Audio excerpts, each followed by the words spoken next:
Assalamualaikum warahmatullahi wabarakatuh. Bertemu lagi dengan Ibu di pembelajaran 7 subtema 2 halaman 59 ya.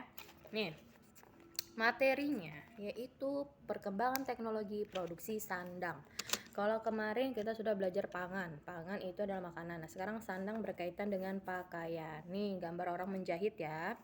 Nah, di pembelajaran 1 di sini kita akan mengidentifikasi isi teks. Seperti biasa di paragraf itu kita akan menceritakan kembali setiap paragraf dengan menggunakan bahasa kita sendiri ya.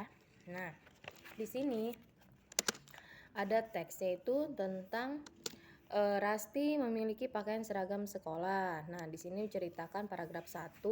Paragraf 1 menceritakan pakaian yang digunakan Rasti disesuaikan dengan aktivitasnya dengan keadaan kondisi alam ya. Nah, terus paragraf kedua menceritakan tentang manusia itu memerlukan pakaian.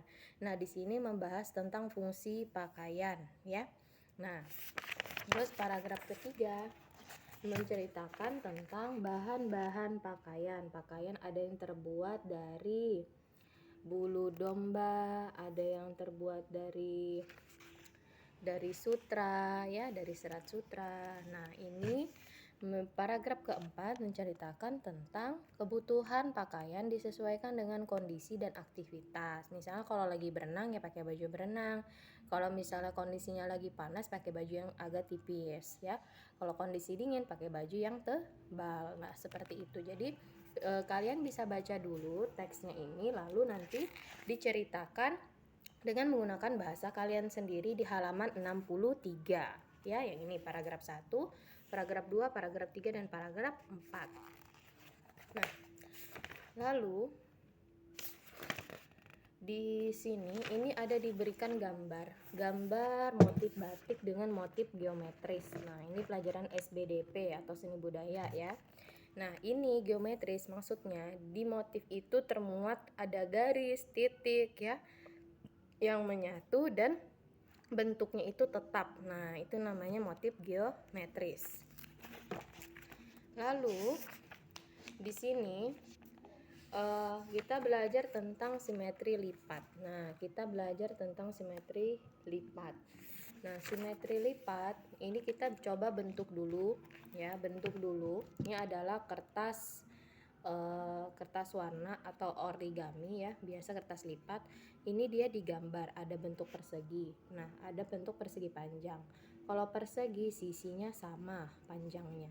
Kalau persegi panjang ini panjang, ini lebar. Nah, ini panjangnya lebih panjang daripada lebarnya. Ini segitiga sama sisi. Artinya segitiga sama sisi, sisinya panjangnya sama. Kalau ini 3 cm, ini 3 cm, ini 3 cm. Nah, ada juga segitiga sama kaki. Panjang kaki segitiganya itu lebih panjang ininya sama ininya lebih panjang dan ininya lebih pendek ya. Itu segitiga sama kaki. Nah, setelah itu di sini ada contoh. Kalian menentukan simetri lipat. Nah, ini ada persegi, ini gambarnya. Ini adalah bekas lipatannya. Nah, ketika kita melipat, ini ada garis tengahnya. Kita lipat ke samping, ada garis tengahnya. Kita lipat yang di sini, kita lipat ke sini, ya di garis silang. Terus kita lipat yang di bawah, lipat ke atas, dan silang. Nah, itu artinya ketika kita melipat, kedua sisinya ketemu, ya kedua sisinya ketemu. Nah, itu artinya simetri lipatnya. Nah, dan itu bisa kita lakukan pada persegi panjang. Nah, persegi panjang, lalu segitiga sama sisi dan segitiga sama kaki.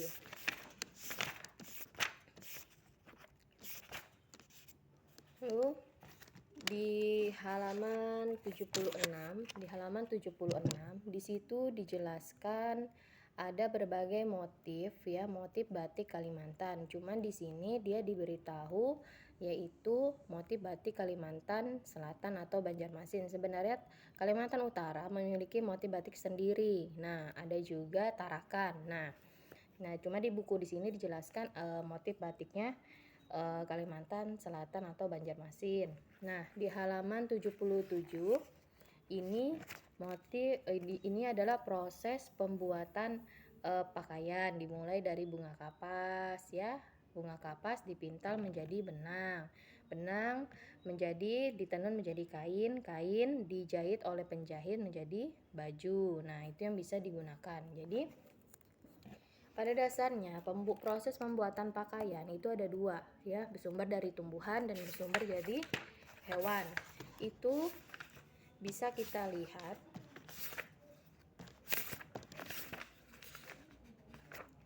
di halaman 74. Nih, pembuatan pakaian, pembuatan kain ya.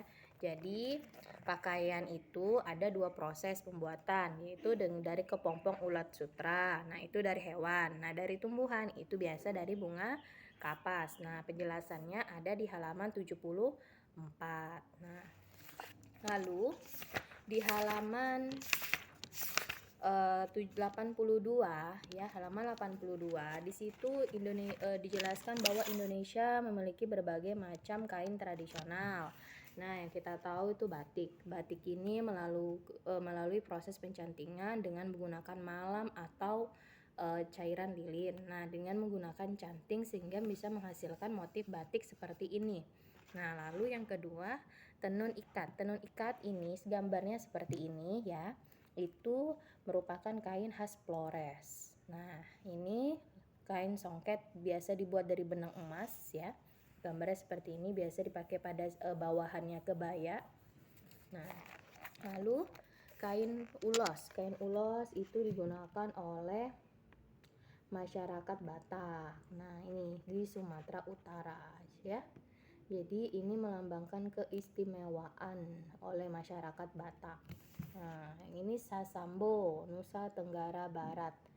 Nah, jadi bukan setiap daerah, tapi di Indonesia ini banyak ada beberapa daerah yang memiliki kain khas tradisional ya. Nah, karena kita membahas tentang sandang tadi ya, jadi ada hubungannya dengan kain. Mungkin itu saja dulu yang Ibu jelaskan untuk hari ini ya. Untuk hari ini. Jadi mudahan bisa kalian pahami dulu ya. Jadi yang kalian kerjakan cuman ini saja dulu. Simetri lipatnya. Simetri lipat halaman 68 dan halaman 62 tentang menceritakan kembali setiap paragraf. Itu secara singkat saja, tidak perlu panjang-panjang ya. Ibu akhiri, wassalamualaikum warahmatullahi wabarakatuh.